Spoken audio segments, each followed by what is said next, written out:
Pemirsa, Indonesia mengalami kekalahan telak 0-4 dari Jepang dalam laga lanjutan kualifikasi Piala Dunia 2026. Hasil ini membuat Indonesia berada di dasar klasemen grup C kualifikasi Piala Dunia putaran ketiga zona Asia. Lantas, bagaimana peluang timnas Indonesia melawan Arab Saudi yang akan diselenggarakan pada hari Selasa mendatang? Kita akan bergabung langsung dengan Mas Adiani, pengamat sepak bola.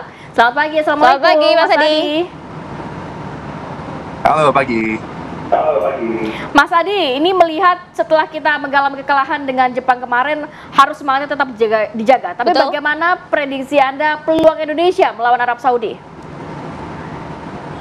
Iya, ini lawan yang tentunya akan bereaksi setelah mereka di Jeddah kita tahan imbang dengan adanya pergantian juga di kursi pelatih dari Mancini ke pelatih lama mereka, Hervé Renard yang sempat menjadi pelatih kepala di Olimpiade bagi tim wanita Prancis. Saya pikir akan ada reaksi, akan ada agresi yang lebih dipertunjukkan oleh Saudi dan ini akan sangat berbahaya bagi Indonesia. Harapannya adalah tentunya bisa tampil kompetitif dan memperbaiki kesalahan-kesalahan yang terjadi kala berhadapan dengan Jepang kembali. Kesalahan sendiri yang akan coba diperhatikan agar tidak terulang lagi ya bagi pasukan Garuda. Oke, Mas Adi, apa yang harus dilakukan oleh STY menghadapi perlawanan segi dengan Arab Saudi esok? Iya, untuk mencegah agar tidak ada dominasi possession dari tim tamu Saudi. Mereka memang tim yang begitu tampil rapi ya menghadapi Australia pun akurasi dari passing mereka menyentuh 80% dan ini akan coba diganggu dengan mungkin harapannya tampil kembalinya Yener berhadapan dengan para gelandang dari Saudi yang begitu agresif. Nanti kita melihat bahwa Al-Dosari, Al-Juwair ini akan menjadi dua nama yang akan bertugas luar biasa di area sentral lapangan tengah dari Saudi dan mereka tendensi juga sama coba untuk meng-create overload di area sentral seperti Jepang yang mereka lakukan dengan nyaman kemarin, tapi kita lihat akan ada pencegahan-pencegahan yang lebih baik dari pasukan Garuda dan tidak membuat para pemain di sisi flank ya dari Saudi untuk bisa nyaman melakukan build up. Ini menjadi segitiga-segitiga berbahaya yang akan coba dikembangkan oleh Saudi di sisi kedua sayap mereka. Iya, menarik. Dan tentunya di laga esok hari ini sudah tidak bisa ya strategi defense lagi nih ya. Udah harus menyerang besok nih ya timnas kita.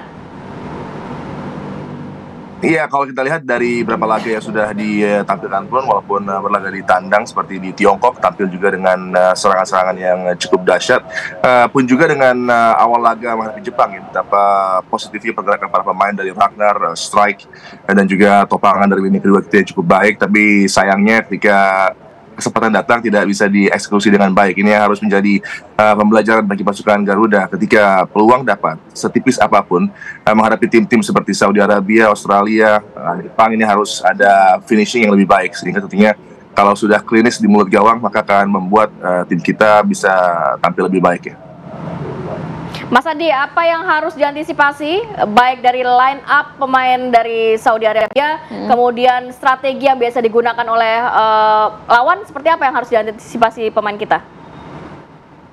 Iya, Hervé Renard kalau on possession dengan 4-2-3-1, tapi fluiditas di lini tengah dengan depannya ini cukup menarik ya, karena kalau kita melihat Marwan Al-Shahafi ini pemain muda dari sisi kanan yang belum terlalu banyak tampil di ajang kualifikasi, tapi ketika sudah dipercaya di laga 2 terkini, maka akan menjadi pemain yang begitu berbahaya menusuk dari sektor kanan. Pun juga dengan para pemain lainnya yang akan bertugas untuk mengganggu pertahanan kita. Kita melihat bahwa